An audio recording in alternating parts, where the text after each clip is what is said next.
আসসালামু আলাইকুম ভিউয়ার্স, কেমন আছেন? আশা করি সবাই ভালো আছেন। আসলে যে গরম পড়েছে, এই গরমে যদি তৃপ্তি সহকারে আমরা দুপুরে একবেলা ভাত খেতে পারি, এরকম আম ডালের রেসিপি দিয়ে, আপনারা কারা কারা এরকম আম ডালের রেসিপিটা পছন্দ করেন জানি না। তবে এই তীব্র গরমে এই দুপুরবেলায় কিন্তু আম ডাল রেসিপিটা খুবই ভালো লাগে খেতে আমার কাছে। আর আমার পরিবারের সবাই কিন্তু এই ডাউল রান্নাটা পছন্দ করে। তো দেরি না করে চলে যাবো আজকে রেসিপি তৈরি করার জন্য। আপনারা আমার সাথে থাকবেন। আর যারা আমার চ্যানেলটিতে নতুন, তারা আমার চ্যানেলটিকে সাবস্ক্রাইব করবেন, একটি লাইক দিয়ে পাশে থাকবেন, আমাকে কমেন্টে জানিয়ে দিবেন। তো আমার নতুন নতুন ভিডিও পাওয়ার জন্য বেল বাটনটি বাজিয়ে দিবেন। তো চলে যাচ্ছি আর দেরি না করে আজকের এই রান্নাটা তৈরি করার জন্য। আপনারা আমার সাথেই থাকুন। তো প্রথমে আমি যা যা নিয়ে নিচ্ছি সব কিছুই বলে দিচ্ছি। তো আমাদের বাড়ির গাছের আমগুলো এখানে ধরেছে দেখুন। তো সেইখান থেকে আমি এখানে কিছুটা আম পেড়ে নিয়েছি। তো দেখলেই কিন্তু বুঝতে পারবেন আসলে এরকম টাটকা টাটকা গাছের আমটা কিন্তু পেড়ে নেওয়া যায়। আর আমাদের এই আমগুলো কিন্তু আগে থেকে হয়ে থাকে। আর এই গাছের আমটা কিন্তু পেকে গেলে খেতে এতটা ভালো লাগে না।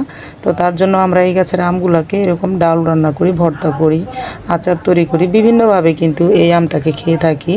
তো এইভাবে দেখুন আমি কতগুলো আমি পেরে নিয়েছি এখানে। এখন আমগুলোকে আমি ধুয়ে কেটে নেব।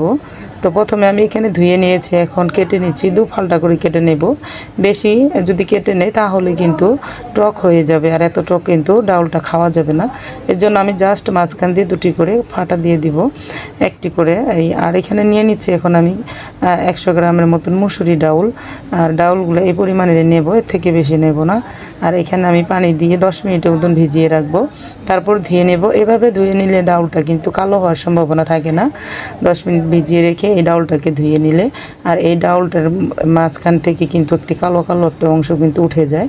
তো এদিকে কিন্তু আমটা আমার ছিলিয়ে নিয়ে তারপরে ধুয়ে নিয়েছি দেখুন। আর 2 ফালটা করে কেটে নিয়েছি, এর থেকে বেশি ফালটা করব না। এদিকে আমার মেয়ে 1 ফালটা নিয়ে গেছে, ও খাবে বলে। আর একটি রসুন নিয়েছি, আর সাথে নিয়েছি একটি পেঁয়াজ কুচি, আর নিয়েছি কাঁচামরিচ। এই কয়টা উপকরণ দিয়েই কিন্তু আজকে রান্নাটা করব। আর সাথে শেষের দিকে দিব ধনিয়া পাতা। তো তার জন্য কিছুটা ধনিয়া পাতা কুচি করে নিয়েছি। আর আম ডাউলের ভিতরে কিন্তু ধনিয়া পাতাটার বিকল্প নেই, খুবই ভালো লাগে। তো এদিকে আমি 1 লিটার পানি নিয়ে নিলাম, এর বেশি দেব না আমি। 1 লিটার পানিটাকে এখন আমি চুলাতে জাল করে নেব, জাল করে ফুটিয়ে নিচ্ছি। আর এদিকে মুসুরি ডাউলটাকে আমি ধুয়ে নিয়েছি, পানিটা কিন্তু ফুটে গেছে দর্শক। এখন আমি ডাউলগুলো দিয়ে দিচ্ছি। আমি ফুটন্ত পানিতে সবসময় ডাউলটা দিয়ে থাকি, এতে করে ডাউলটা খুব দ্রুতই সিদ্ধ হয়ে যায়, ফুটে ওঠে, ভালো হয়। আর যদি এমনিতে ঠান্ডা পানিতে দিই তাহলে ডাউলটা কিন্তু শক্ত হয়ে থাকে, ফুটতে সময় লাগে। তো একটু নাড়াচাড়া করে দিচ্ছি, কিছুক্ষণের ভিতরে ডাউলটা কিন্তু ফুটতে শুরু করবে। তো দেখুন অনেকটাই ডাউলটা ফুটে গেছে। এই পর্যায়ে কিন্তু আমি দিয়ে দিচ্ছি এখানে রসুন, আর রসুনগুলোকে আমি আস্তই দিয়ে দেবো। আর দিয়ে দিচ্ছি পেঁয়াজ কুচি, সাথে 2টা কাঁচামরিচ কাটা। আর এদিকে দিয়ে দেবো আমি হলুদের গুঁড়া। আমি কিন্তু আগে থেকে কিছুই দিইনি, হলুদের গুঁড়া, লবণ, এটা কিন্তু ডাউলের রান্না ফুটে ওঠার পরে দেওয়া লাগে। এই যে ডাউলটা ফুটে গেলে, আগে দিলে কিন্তু ডাউলটা ফুটতে চায় না, এর জন্য আমি এখানে দিয়ে দিলাম লবণ, আর দিয়ে দিলাম হলুদ গুঁড়া, আর এখন দিয়ে দিলাম আমি ধনিয়া গুঁড়া, দিয়ে একটু ঘুটে নিচ্ছি। বেশি কোটার প্রয়োজন নেই, কারণ ডাউলটা কিন্তু আমার খুব সুন্দরভাবে এখানে ফুটে গেছে, দেখলেই বুঝতে পারবেন। তো কিছুক্ষণ এভাবে ডাল ঘুটনি দিয়ে আমি ঘুটে নিচ্ছি, এতে করে ডাউলটার স্বাদটা কিন্তু আরও বেড়ে যাবে। তো দর্শক, আপনারা চাইলে কিন্তু আপনাদের মন মতন আরও মশলা দিতে পারেন। তো আম ডাউলে এই মশলাগুলো দিলেই কিন্তু ডাউলটা খেতে অসাধারণ মজা লাগে, আর পুরো বাড়িতে একটা গ্রান ছড়ায় যায়। এখন আমি শেষ পর্যায়ে দিয়ে দিচ্ছি আমগুলো দিয়ে কিন্তু বেশিক্ষণ জাল করা যাবে না, তাহলে কিন্তু টক হয়ে যাবে। আর আমগুলো কিন্তু দিয়ে শুধু একটা বলক তুলে নিতে হবে, একটু বলক উঠে গেলেই কিন্তু আমটা সিদ্ধ হয়ে যাবে। তারপরে এই গরম আঁচেই কিন্তু আরও সিদ্ধ হয়ে যাবে। আর যদি বেশি সিদ্ধ করে ফেলি তাহলে কিন্তু টক হয়ে যাবে, এত টক কিন্তু আবার খাওয়া যাবে না। তো তার জন্য দেখুন এই যে কালারটা কিন্তু চেঞ্জ হয়ে আসছে। তো এই পর্যায়ে কিন্তু আমার এই আম ডাউলটা কিন্তু হয়ে যাবে প্রায়। তো একটু নাড়াচাড়া করে কিছুক্ষণ আমি বলক তুলে নিলাম, এই যে একটা বলক তুলে নিলাম। এখন আমি কিন্তু এখানে ফোড়ন দিয়ে দেব, তেলের মরিচের ফোড়ন দিয়ে দেব। তো ফোড়নের জন্য আমি যা যা নিয়ে নিচ্ছি, এখানে কিন্তু আমি রসুন দেব না, পেঁয়াজ দেব না।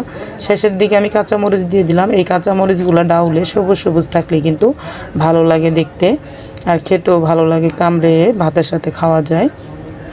তো এখন আমি একটু নামিয়ে নিচ্ছি, আর এদিকে আরেকটি কড়াই বসাই দিচ্ছি। আর এই কড়াই দিয়ে দিচ্ছি এখন সয়াবিন তেল। তো কিছু পরিমাণে সয়াবিন তেলটা এখানে দিয়ে দিব।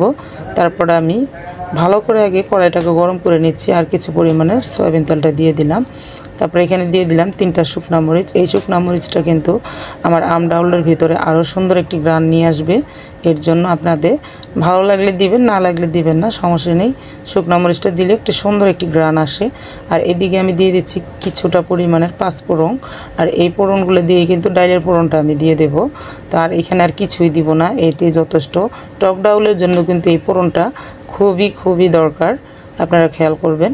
তো দেখুন হয়ে গেছে, কিন্তু বেশিক্ষণ পুড়লে আবার তিতো হয়ে যাবে।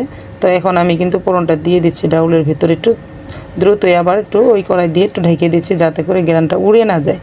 তো দেখুন মাশাআল্লাহ কত সুন্দর হয়েছে আমার এই আম ডাউলের রেসিপিটা। এখন আমি একটা বলক তুলে নিয়ে কিন্তু আমি চুলাটা অফ করে দিব। আর শেষের দিকে দিয়ে দিচ্ছি ধনিয়া পাতা। ধনিয়া পাতাটা দিলে সবুজ থাকবে, ওই পর্যায়ে দিতে হবে। এখন আমি চুলাটাকে অফ করে দেব। ডাউলের গরমে কিন্তু ধনিয়া পাতাটা হয়ে যাবে। তো খুব সুন্দর হয়েছে। তো অবশ্যই গরমের ভিতরে আপনারা কিন্তু এরকম একটি টক ডাউল রান্না করার রেসিপিটা রাখতে পারেন দুপুরের খাবারের সাথে। আর খাবারের স্বাদটা কিন্তু একদম খুবই বাড়িয়ে দিবে এই টক ডাউল রেসিপিটা। তো দেখুন কতটা সুন্দর হয়েছে, সাথে আম। আপনারা চাইলে কিন্তু এই আমটাকে এমনিতেও খেতে পারবেন। তো আপনারা যদি রাখতে ইচ্ছা করে ডাউলের ভিতরে তাহলে রাখবেন, আর না রাখতে ইচ্ছা করলে কিন্তু আমগুলো উঠিয়ে নিতে পারবেন, সেটাও হবে। তো এরকম করে কিন্তু আমি এই ডাউলটা রান্না করি। আশা করি আপনাদের কাছে ভালো লাগবে। যদি আপনাদের কাছে ভালো লাগে তাহলে অবশ্যই বাসায় একবার এই রেসিপিটা তৈরি করবেন। আর আমার ভিডিওটি ভালো লাগলে একটি লাইক দিয়ে চ্যানেলটিকে সাবস্ক্রাইব করে আমাকে কমেন্টে জানিয়ে দিবেন, আমার পাশে থাকবেন। তো আরেকদিন চলে আসবো নতুন কোনো ভিডিও নিয়ে ইনশাআল্লাহ। ততক্ষণ পর্যন্ত আপনারা সকলে ভালো থাকবেন। সকলকে জানাই অসংখ্য ধন্যবাদ।